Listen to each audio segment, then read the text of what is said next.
die ersten 3 Jahre keinen Film gedreht an dieser Filmakademie. Los 3 primeros años no rodé ninguna película en la Academia del Cine. No todo el mundo me consideraba un fracasado y yo mismo me consideraba un fracasado, porque no había hecho ninguna película. Todo el mundo hacía cortos y yo odio los cortos. Yo no hacía cortos, porque yo consideraba que todavía tenía mucho que aprender.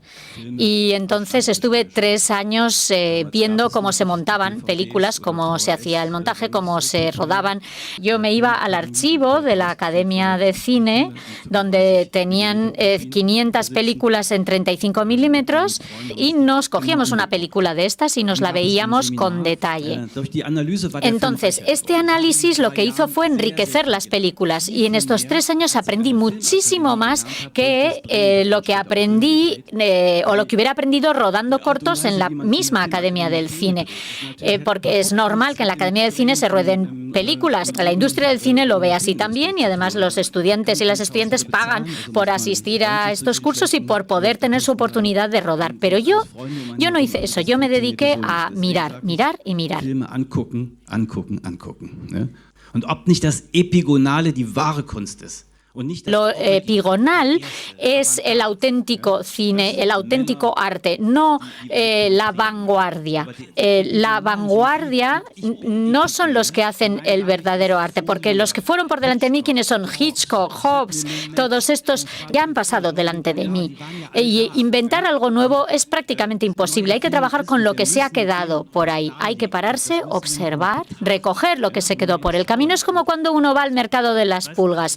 A primera vista parece todo basurilla, pero si paras y miras con cuidado dices, ¡ay, esto es hermoso!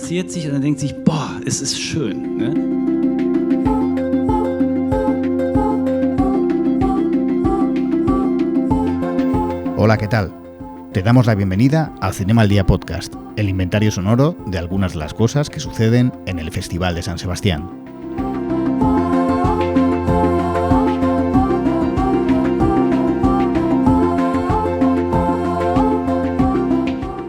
El cineasta alemán Christian Petzold, viejo conocido del festival, ejerció de jurado oficial en la 71 edición y también participó en la sección Perla con Rote Himmel, A Fire, El cielo rojo, su última película, ganadora del Oso de Plata, Gran Premio del Jurado en la Berlinale. Petzold aprovechó su visita para ofrecer la siguiente conversación en la sala de cine de Tabacalera.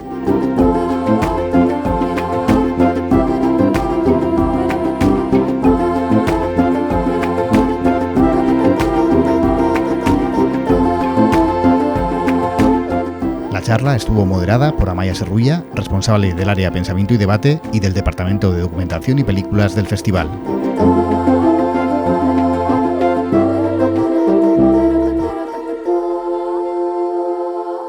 Buenos días a todas. Vamos a empezar este encuentro internacional de estudiantes de cine con una sesión con el cineasta Christian Petzold. No voy a hacer muchas presentaciones porque literalmente tenemos 30 minutos, así que vamos a intentar hacerlo, empezar lo más rápido posible. Lo primero de todo, muchas gracias por aceptar la invitación y por esperar este rato aquí. Estamos encantadas de poder contar contigo hoy aquí. Y eso, como decía, no tenemos mucho tiempo, pero sí que lo estábamos comentando ahora, que un poco la idea de la conversación, y teniendo en cuenta pues un poco la gente con la que contamos aquí y el contexto en el que estamos, que sí que me gustaría un poco que nos contaras cómo fue tu aproximación al cine y después ¿cómo fue tu experiencia en la escuela de cine? Bueno, esto es un poco lioso con la interpretación. Me quito los cascos mejor. Voy a intentar hablar igual de rápido que Karl Lagerfeld para que aprovechemos los 30 minutos. Bueno, en primer lugar, hice un estudio de literatura y después me pasé a la Academia de Cine y Televisión de Berlín, que es la mejor academia que hay en Europa. Y yo para entonces tenía 26 años, y cuando uno empieza a estudiar con 26 años, o bien tiene otra carrera o bien ha estado en la cárcel. Y se me cayó. Esto es, ¿ves? Soy Karl Lagerfeld, lo estoy canalizando, se me ha caído. Bueno, A mí me parecía bien no empezar tan joven, tener ya un poco de experiencia vital antes de empezar en la Academia del Cine, porque la Academia de Cine de Berlín es una academia, no es una escuela, y eso es una gran diferencia. Heine Müller, el escritor, decía que los zapatos con los que camina alguien al colegio no son de la misma talla que con los que uno camina a la academia. Entonces, yo estaba muy preparado. ¿Puedo seguir hablando 30 minutos así todo recto, todo de golpe, sin paradas, a lo bestia? Es que quiero recuperar el tiempo. Bueno, los 3 primeros años no rodé ninguna película en la Academia del Cine. En esta Academia del Cine bueno, todo el mundo me consideraba un fracasado y yo mismo me consideraba un fracasado porque no había hecho ninguna película. Todo el mundo hacía cortos y yo odio los cortos. Entonces se creó un mundo, un submundo en Europa que tiene su propio mercado y es el mercado de los cortos y que trata temas de relevancia política y social como los derechos de la mujer, la igualdad, la violencia, etcétera, etcétera. Y no tiene un mercado comercial, pero sí tiene su propio público y es un mundo muy amplio. Y yo conozco películas de colegas con los que estudié en su día, de compañeros de estudio, que han hecho cortos maravillosos y que sobre un tema social muy importante y que luego se dedicaban a viajar. Porque como hay este mercado, uno va yendo a diferentes festivales de cortos y entonces uno se va de viaje con el corto y se viene a San Sebastián a tomar muchos pinchos y a beber mucho y no sé si eso es cine realmente. O al menos no es mi concepto de cine y por eso yo no hacía cortos. Porque yo consideraba que todavía tenía mucho que aprender. Y entonces estuve 3 años viendo cómo se montaban películas, cómo se hacía el montaje, cómo se rodaban. Y entonces yo me iba al archivo de la Academia de Cine, donde tenían 500 películas en 35 milímetros, y con un amigo, Dumas Arsland, y nos cogíamos una película de estas y nos la veíamos con detalle. Después fui a un seminario que me marcó de Harun Farocki, y en este seminario, que se llamaba, el seminario se titulaba ¿Cómo se debe mirar? Pero tiene un doble significado en alemán. Por un lado quiere decir cómo se debe mirar y por otro lado quiere decir cómo se ve aquí claramente. Entonces es como que las cosas son como las vemos, pero a la vez no son como las vemos. No sé si se entiende. No, creo que voy muy rápido. No sé si la intérprete nos puede seguir bien. Creo que se va a morir en la cabina allá arriba. Pero bueno. Vi esta serie, bueno, no es una serie, perdón, fui a este seminario de Harun Farocki y después de estos 3 años en los que yo me había visto unas 60 películas en el cine y luego cogía la copia en la Academia de Cine y me las veía fotograma por fotograma. Vi películas de William Friedkin o de Bigelows, la primera película de Bigelows, y me las veía por fotograma o escena por escena para ver por qué se había montado así, por qué ha cortado aquí, qué está haciendo el actor o la actriz en este momento. Y yo prácticamente destrozaba la película o la deconstruía y entonces volvía al cine y me volví a ver estas escenas ya montadas y era fantástico porque era capaz de... Entonces la película era mucho más rica. Después de haber hecho este análisis, veo que por ahí hay gente que está haciendo la señal de la victoria, o sea que muy bien, victoria, estoy de acuerdo. Entonces, este análisis lo que hizo fue enriquecer las películas y en estos 3 años aprendí muchísimo más que lo que aprendí o lo que hubiera aprendido rodando cortos en la misma Academia del Cine, porque es normal que en la Academia del Cine se rueden películas, es lo lógico, es decir, no se me ocurre decir que no, y por por supuesto que la industria del cine lo ve así también, y además los estudiantes y las estudiantes pagan por asistir a estos cursos y por poder tener su oportunidad de rodar. Pero yo no hice eso, yo me dediqué a mirar, mirar y mirar. Y voy a parar un momento para que respiréis. Bien, entonces aquí has apuntado como muchas cosas que sí que me gustaría recuperar. La primera es la importancia de ver películas todo el rato, y a mí hay algo que, y lo comentábamos antes también, la importancia de conocer, de hacer cine, pero de ir a los detalles, de la forma, del concepto, como de conocer bien en qué es lo que se está trabajando. Y sí que me gustaría un poco que nos contaras cuál es tu aproximación hacia, a la hora de hacer películas, cómo las planteas. Bueno, voy a rebobinar un poco, porque estábamos en el seminario de Harun Baroki y ahí vi una película que se llama La dulce piel, Die süße Haut, y me marcó, y no sé por qué. En esta película se trata de un profesor de literatura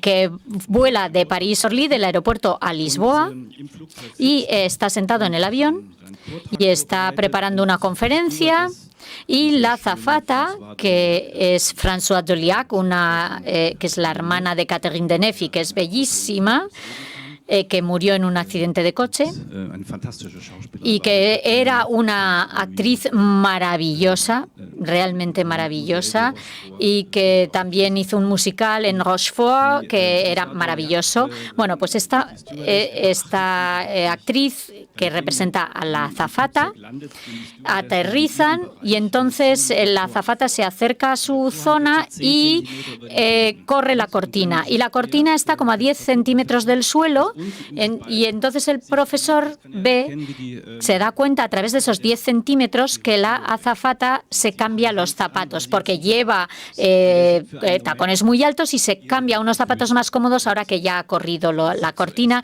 y ve sus pies desnudos y se le despierta el deseo sexual. Y no sabe por qué. Todo esto se ve en la película. ¿Y por qué?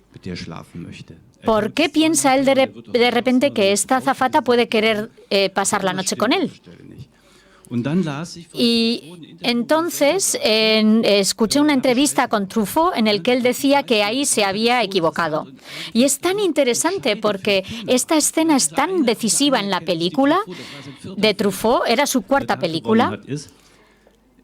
Y en esa película se ven los pies desnudos de Françoise Doliac en un 90%, y luego se ve en un 10% al hombre que está viendo esos pies desnudos.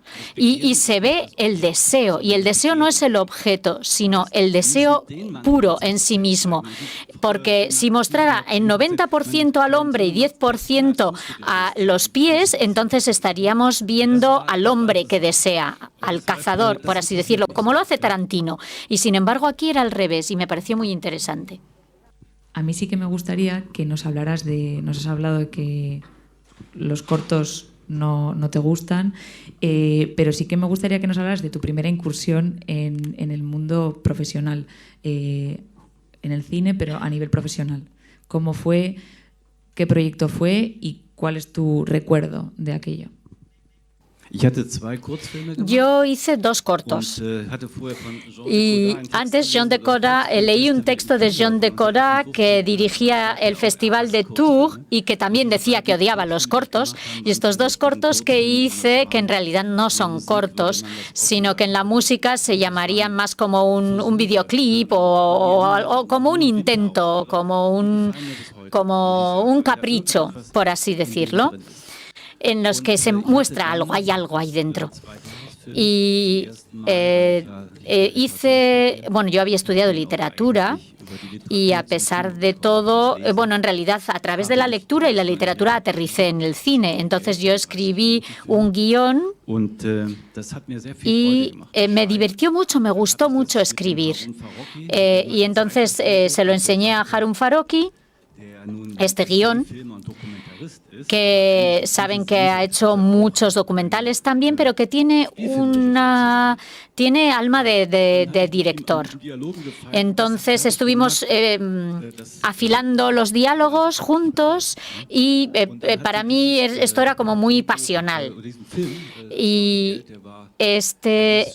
esa película que se rodó con este guión no tuvo mucho éxito, la verdad. Había una redactora de ZDF, que es una cadena alemana, que tiene un apartado en el que fomentan el cine alemán, y vieron este corto y lo compró. Se llama Pilotinnen, pilotas o mujeres piloto. Y gracias a que lo compró ZDF y que me dieron la beca para hacer el segundo proyecto, empecé a trabajar. Y al principio lo hice todo mal. Y esto es muy importante. Pensé, los actores y las actrices, muy importante. Y entonces me dediqué a ver solo fotogramas de actores y actrices en la mesa de trabajo. Y también cuando iba al Festival de Cine de Berlín me miraba solo los actores. Y hay un actor que se llama Dieter Sturm, que me gustó mucho, porque yo a veces me subía en el festival a donde está la parte de los focos, de la iluminación del festival, y observaba cómo se comportaban los actores, su lenguaje corporal y su coreografía, y me tomaba mi tiempo y veía cómo se movían. Y este hombre hizo un despliegue impresionante. Presentó su película, hablaba de la psicología de su personaje, se movía y me daba mucho material. Y esto era lo que yo tenía en mente, y esto es lo que reproduje en el primer largo que rodé. Pero todavía tenía miedo, la verdad. Vamos a ser sinceros, yo tenía miedo, no sabía muy bien cómo superar este miedo a la comunicación. No sabía cómo canalizarlo. Y entonces conocí a una actriz que se llamaba Leonor y que vivía en París, era mayor y quería salir de toda la basura que se proyecta en las televisiones alemanas, y por eso se había ido a París, y que a través de mi película tenía la posibilidad de salir de todo esto. Y trabajando con ella aprendí muchísimo. Ella me enseñó cómo modificar los diálogos, cómo se puede convertir una coma en un punto y cómo eso cambia toda la escena, y cómo una intérprete puede cambiar una pequeña cosa y dar toda una identidad, toda una interpretación. Y después de esa película, entonces ya entré en mi ritmo y las cosas fueron realmente bien. Y desde entonces podía hacer una película cada año y medio, más o menos. Pero yo he aprendido en la mesa montando películas y desmontando películas, y con Leonor, con esta maravillosa actriz que me enseñó tanto. Y entonces entraste en tu ritmo, y no sé si puedes profundizar un poco más en esta idea de hacer una película cada año y medio, la importancia que tiene esto para ti, y luego no sé si lo podemos unir también con esta idea de trabajar con trilogías o con películas de A3, y cómo planteas este proceso de trabajo. Creo que ya hemos cogido el tempo de Karl Lagerfeld. Vamos bien, vamos bien. Y me parece maravilloso que lo estemos haciendo además en una sala de cine. ¿Qué era lo que quería decir? Así. Voy a explicar brevemente una cosa. En aquella época teníamos, en la Academia de Cine nos invitaban a muchos directores y directoras, como aquí, que yo he venido a hablar con vosotros, pues a nosotros nos venía gente que contaban allí sus mierdas, bueno, ya se pueden imaginar, y no voy a decir nombres, pero había mucha gente que venía, se ponía allí con las botas encima de la mesa y nos miraba desde allí, y que nos contaban que pues las cosas que hacían en 13, 14 días, y claro, yo entonces no todo esto no lo compraba. Yo sabía que uno podía, o sea, había gente que se sentaba allí y nos contaba unas tonterías, pero inmensas. Nos contaba que en 15 días había rodado no sé qué, que se había arruinado, pero que no le importaba no comer porque lo importante era la industria, y unas chorradas nos contaban impresionantes. Y esto es como Tom Cruise en Magnolia. Mongolia, que se pasaban por allí, que tenían unos estudiantes de 20 años, 21 y todos tomando notas como locos. ¡Ah, qué interesante!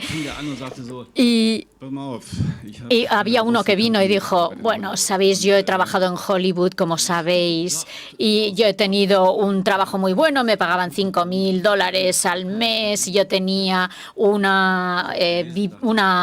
piso enorme y de repente recibí este guión y dije, este guión no es comercial y este autor es completamente desconocido, pero lo vamos a hacer de todos modos y voy a arriesgar todo lo que tengo. Y yo no me lo creía. ¿Qué queréis que os diga?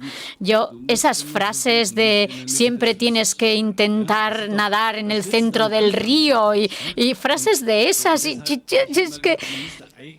Entonces yo pensaba, vamos a ver, estas masterclass a mí no me enseñas nada. Si yo algún día doy una masterclass voy a contar cosas prácticas. Lo importante es escribir el guión. Yo normalmente hago una versión del guión y luego paso 3 meses reuniéndome con todo el casting, con todos los actores y las actrices, todos 3 meses antes de rodar, repasando el guión. También trabajamos con los estilistas y yo invito a todo el mundo a hacer estos ensayos. Porque tiene que crearse un ente, un conjunto, un órgano, todos juntos y juntas. Entonces, si yo invito a un grupo y después, 3 meses después, el resto se suma, ya hay 2 categorías de personas y ya no trabajan igual y además hay como una especie de mobbing. Y entonces yo invito a todo el mundo, los 3 primeros días les explico cuál es mi intención, hacemos una lectura en frío del guión, así directamente. Luego hablo con los de la escenografía, les explico cómo yo me imagino la escena. Están también los de vestuario, les explico también.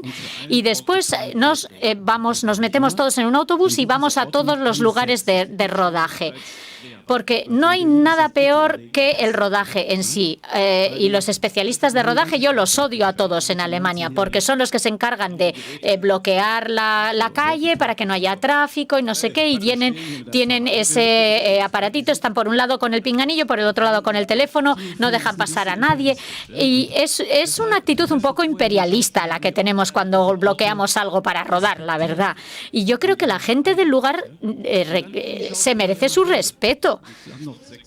Y entonces durante 6 semanas los pasamos visitando los lugares, haciéndonos familiares con el lugar, con la gente, y luego volvemos a leer el guión, pero ya no lo leemos solo intelectualmente, sino que ahora ya lo leen con los olores, con las imágenes en la retina de lo que hemos visto. Bueno, Karl Lagerfeld ya se nos ha quedado corto a este ritmo, ya le hemos superado. Todavía tenemos 9 minutos para preguntas. ¡Wow! No sé qué queréis, pero 9 minutos. ¿Cómo es su proceso de escritura? ¿Cómo es este trabajo de colaboración dinámico con los actores y las actrices y todo el casting? Ya nos lo ha explicado, y todo el crew, pero me gustaría saber cómo es su proceso de escritura. ¿Hace un primer borrador y luego lo modifica con los actores y actrices y lo modifica o ya tiene usted todo el diseño ya pensado y trata de subir a este proyecto a los actores y actrices? Yo al principio siempre escribo una historia, pero no solo la historia, escribo toda la película completa. Ya estoy viendo al espectador, la espectadora en el cine, que se va a su casa y yo me imagino que alguien en casa les pregunta, ¿qué tal la película? Y entonces yo me imagino cómo esa persona cuenta la película. Hay uno que está allí y entonces pasa un coche y entonces así es como yo escribo. Primero escribo un relato corto. Y ese es el relato corto que hablo, que yo presento y que entro en diálogo con los actores y actrices que luego van a representar a los personajes. Todavía no estamos en la fase del casting, pero los personajes principales ya los tengo en mente. Yo trabajo con una directora de casting de Argentina que es una persona maravillosa y que es muy, muy eficaz. y que bueno, ha fallecido pues por cosas de la vida. Ha tenido cáncer de pecho y no se ha dejado tratar y bueno, da igual. Entonces, normalmente yo le contaba a ella la historia, este relato corto, y ella pensaba en los actores y las actrices. Pero tenía un relato corto, no un guión. Entonces, luego, cuando ya tengo los actores y actrices principales y ya los tengo en mente, entonces escribo el guión. Y la escritura del guión tardo 2 o 3 semanas. En pensar todo el relato corto me lleva más tiempo, pero el guión son 2 o 3 semanas, son como 16, 17 páginas, no más, con una serie de metáforas. Y entonces Paula Bersac, por ejemplo, que es una actriz con la que he trabajado, pues ella se lo lee y muchas veces me dice, esto no me gusta, lo otro no sé qué. Y yo se lo permito porque tengo buena relación con ella y porque me ayuda. Y es un poco mi musa. Bueno, no me gusta decir esto de mi musa porque suena así como un poco... Pero si a ella no le gusta, tampoco funciona. No lo hago. Entonces, Paula muchas veces usa una frase que está en la película. He metido esta frase en la película que se proyecta en este festival, en A Fire, en El cielo rojo. Y dice si funciona, que no me gusta. Ya veréis la película, la frase está en la película.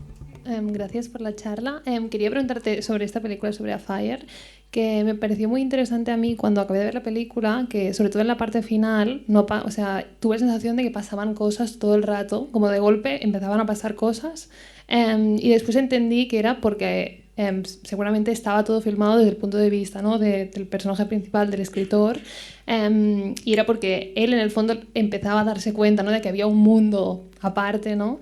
Y tú como espectador te das cuenta con él, ¿no?, de esto, y quería preguntarte cómo construiste esta atmósfera y ese personaje principal que se da cuenta de las cosas y la audiencia va con él dándose cuenta de estas cosas, porque me parece como un trabajo como muy fino y como, bueno, cómo lo planeaste, si estaba en el guión, si fue surgiendo. Y no sé si podrás también, tengo otra mini pregunta sobre la música y cómo trabajas la banda sonora de la película, porque también me resultó increíble la banda sonora. Gracias. Vamos a empezar con la música. Hace 2 años me dieron un premio por una película que hice para televisión, y es un premio de estos intelectuales que se dan en el mundo intelectual alemán, no tiene importancia. Y el compositor de la banda sonora es Klaus Doldinger, que hizo la banda sonora de Das Boot, por ejemplo. Y en esta película que hice yo no había banda sonora. No había banda sonora como tal. Y fue una decisión que tomé porque yo quería que se escuchara el mundo. Y el mundo acústico también tiene su coreografía propia. Y eso es para mí la música. Entonces, Klaus Doldinger, que es famoso y tiene muchos premios por su música, yo hablé con él y le dije, mira, en esta película no tenemos música. Y entonces él vino y me dijo, el que no haya música es la mejor música, es la más maravillosa. Prescindir de la música es difícil, porque la música es algo maravilloso. Yo he escuchado muchas bandas sonoras en mi vida y puedo decir... Lo voy a contar de otra manera.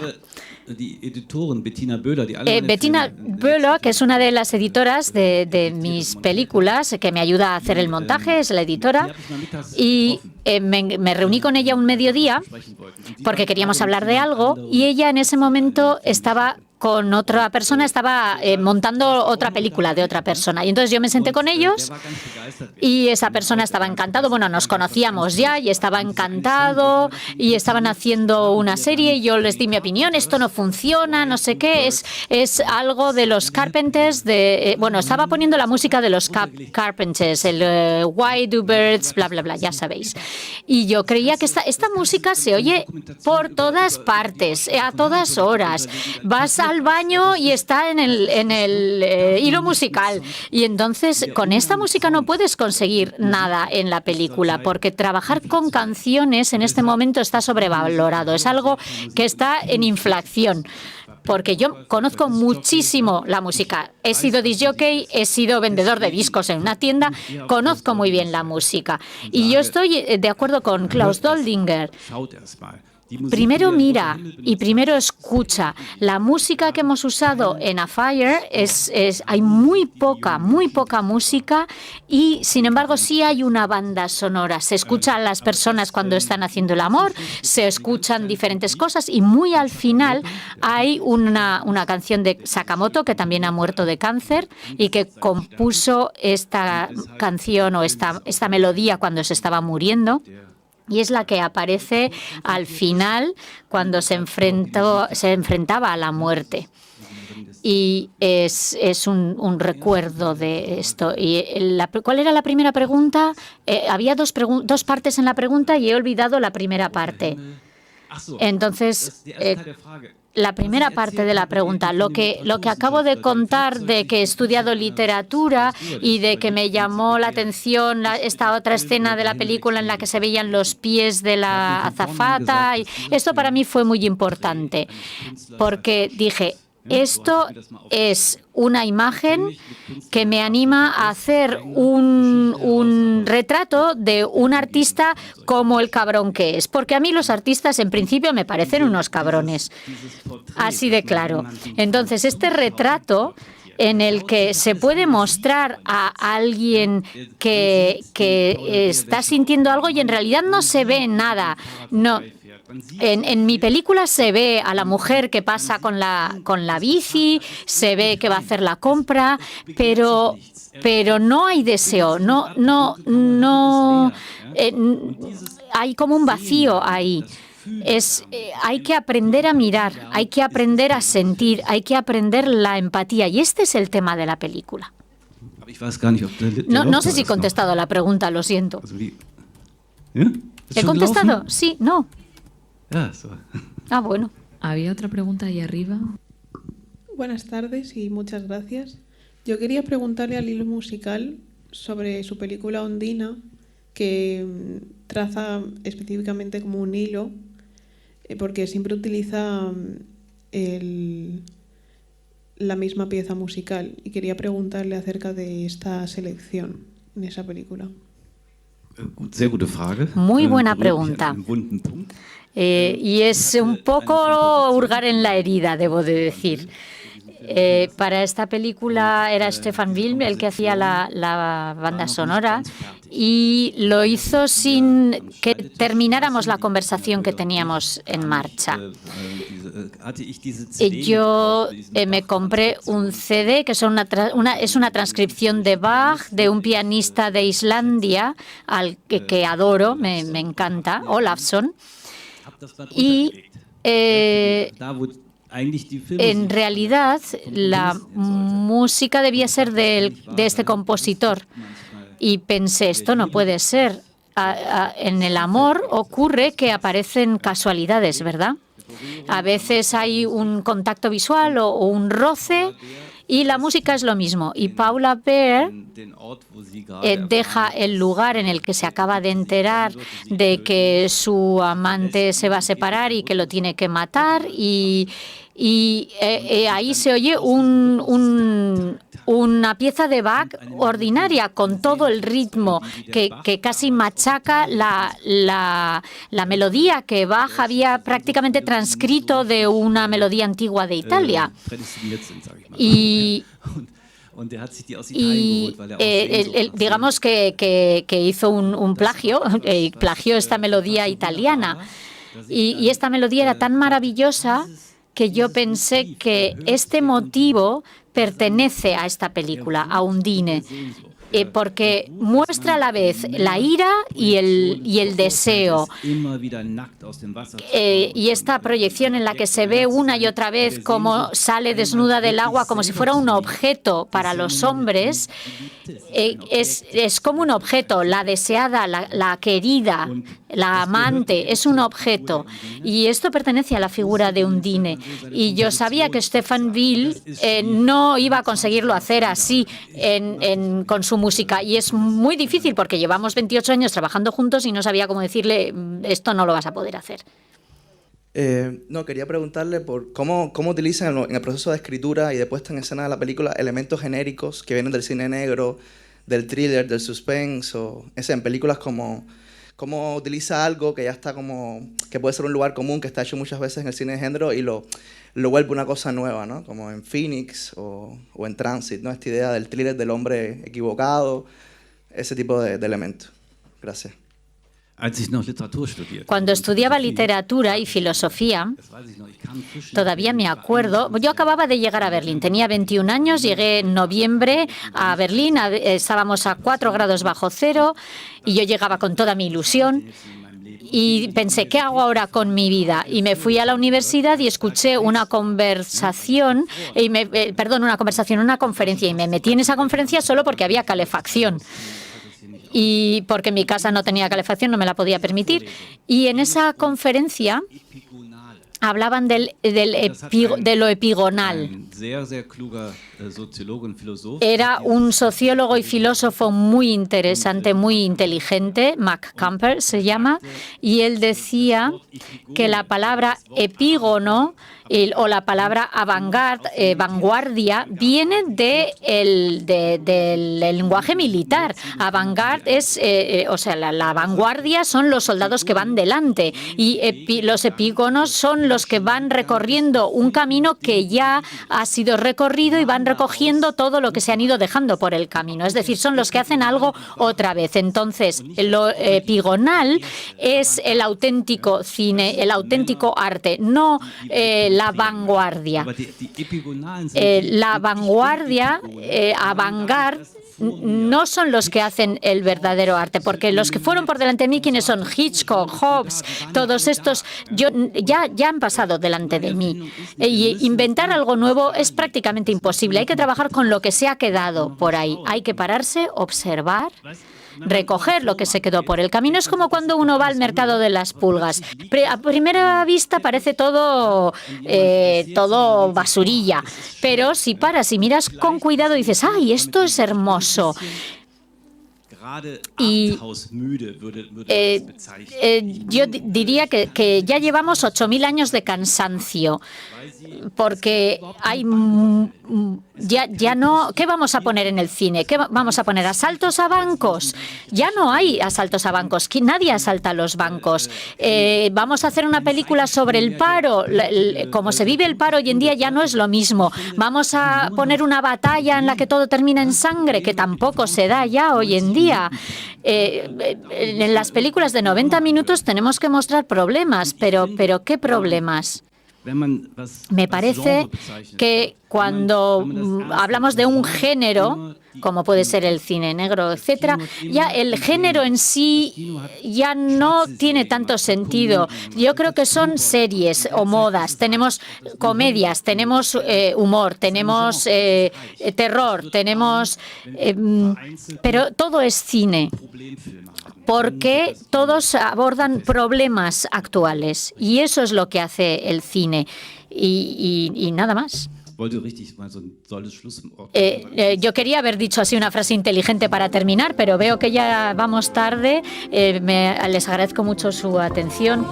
Eskerrik asko.